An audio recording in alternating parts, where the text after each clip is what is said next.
तो जैसा मैंने आपसे कहा था, बड़ा स्पेशल एक हम और कर रहे हैं जेम।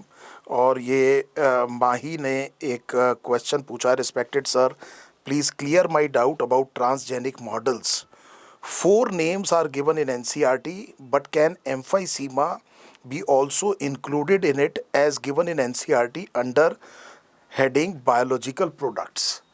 तो देखिए बेटे, there is a term which is called as serendipity. एक पिक्चर भी है जिसको ऑस्कर भी मिला है। सेरेंडिपिटी का मतलब ये होता है जैसे ग्रिफिथ, जैसे अलेक्जेंडर फ्लेमिंग। अलेक्जेंडर फ्लेमिंग का कोई लेना देना नहीं था, वो एंटीबायोटिक खोज नहीं कर रहे थे, वो हो गई। लेकिन एक सुखद आश्चर्य जिसे कहेंगे, उसे आप क्या कहते हैं? सेरेंडिपिटी। और से फॉर एग्जांपल जैसे जैसे मैंने अभी आपको एक और नाम लिया, ग्रिफिथ। ग्रिफिथ डॉक्टर थे, वैक्सीन बनाने की कोशिश कर रहे थे, निमोनिया को कैसे प्रिवेंट किया जाए, और ट्रांसफॉर्मेशन डिस्कवर कर बैठे, और जिससे वो पूरा का पूरा चैप्टर लिखा गया आपकी किताब में, जो आपको सबसे ज़्यादा परेशान करता है। तो कहने का मतलब ये हुआ कि ये चीज़ हमने क्या कहा, ये सेरेंडिपिटी। आपके क्वेश्चन का आंसर है यस, लेकिन उस वजह से नहीं जो आप कह रहे हैं।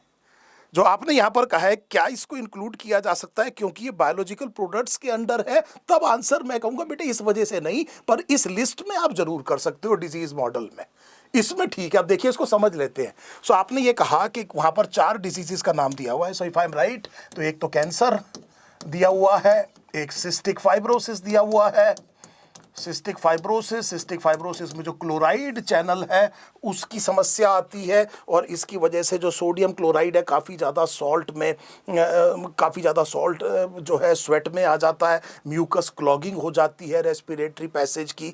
कॉकेशियन पॉपुलेशंस में काफ़ी ज़्यादा कॉमनली देखा जाता है। तो ऐसा एक वहाँ पर कहा जाता है कि अगर किसी छोटे बच्चे को किस किया जाए और वो थोड़ा सा सॉल्टी है, तो वहाँ पर इसका मतलब देयर में be a problem.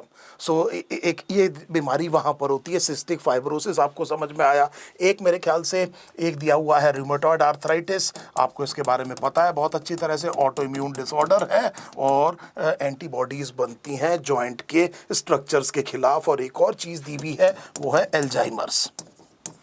So Alzheimer's में हमें पता है कि एल्जाइमर्स में जो प्लाक डिपॉजिट होता है न्यूरॉन में बाहर से, वो बीटा अमाइलॉइड प्रोटीन का होता है, और अंदर जो न्यूरॉन के अंदर जो झंझट होता है, हम उसे टाउ पार्टिकल्स कहते हैं। सो इतनी बात है, आपने 4 डिजीज के बारे में कहा।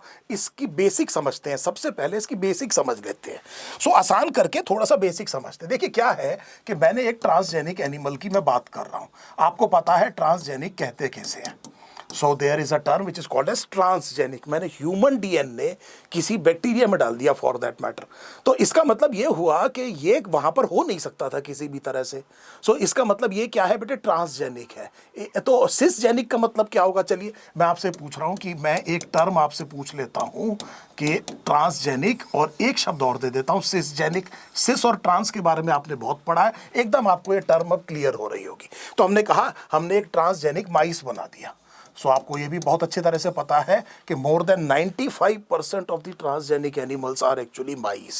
सो माइस का जो जीनोम है काफ़ी ह्यूमन बीइंग्स जैसा है। अगर रीजन असर्शन में क्वेश्चन आ जाए, माइस के जो रिजल्ट्स हैं उनको एक्स्ट्रापोलेट किया जा सकता है ह्यूमन सिचुएशंस के लिए, इसलिए उनकी डिडक्टिव वैल्यू है, and that is the reason why we are working with mice. पहली बात तो ये समझ में आ गई। इस ट्रांसजेनिक माइस में हमने ये कहा कि क्यों ना कोई जीन या कोई इस तरह की अलील पहुंचा दीजिए कोई चीज, ठीक है, वहां पर, ताकि वो फंक्शन करे और उसकी वजह से वो ह्यूमन डिजीज को मिमिक करे। इस तरह से भी कर सकते हैं। दूसरा आप काम क्या कर सकते हैं, इसको कहते हैं नॉक आउट।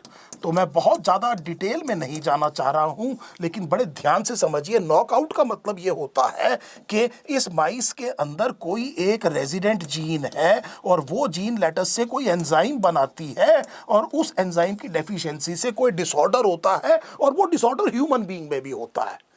तो अगर मैंने किसी तरह से इस जीन को टारगेट करके इस जीन को किसी तरह से नॉक डाउन कर दिया, नॉक आउट कर दिया, इसका मतलब ये हुआ कि ये एंजाइम अब नहीं बनेगा। तो इस एंजाइम की डेफिशिएंसी हो जाएगी, और वो कंडीशन प्रोड्यूस होगी जो कि इस एंजाइम की डेफिशिएंसी से ह्यूमन बीइंग में भी होता है। अब आप इस पर उस डिजीज को स्टडी कर सकते हैं जो कि ह्यूमन बीइंग में होती है। सो क्या ये बात समझ में आ गई? अब आपको समझ में आ गया होगा कि मैं यहाँ पर क्या बात कर रहा हूँ। मैं ये बात कर रहा हूँ कि ये एंजाइम है अल्फा 1 एंटीट्रिप्सिन, और यस, इस तरह का ट्रांसजेनिक माइस मॉडल अवेलेबल है। तो लेकिन उस वजह से नहीं कि ये प्रोडक्ट बनाता है, वो एक अलग एप्लीकेशन है।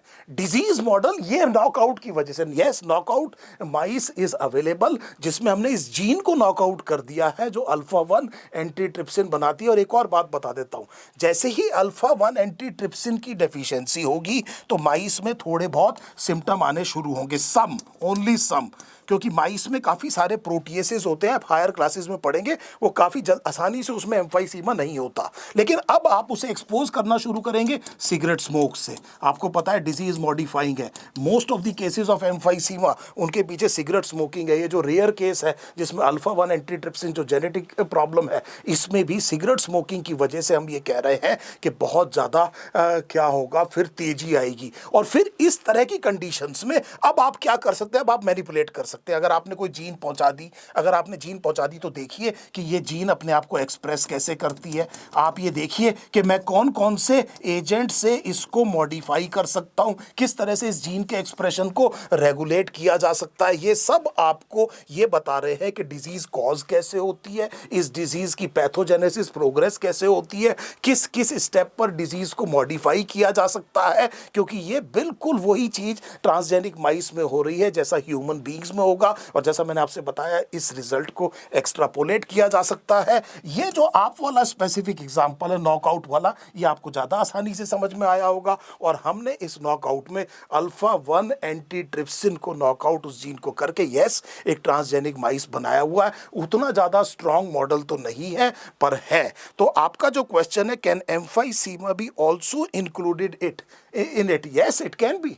Transgenic model absolutely exist. लेकिन आप ये कह रहे हैं in NCERT under heading biological product, क्योंकि ये एनसीईआरटी में बायोलॉजिकल प्रोडक्ट में दिया हुआ है, एक वजह वो नहीं है। ये वजह ये है क्योंकि इसका एक नॉकआउट मॉडल हमारे पास है ट्रांसजेनिक माइस का। उम्मीद है एक बड़ा अच्छा क्वेश्चन आपने पूछा है, आपको अपना डाउट अब अच्छे से समझ में आ गया होगा।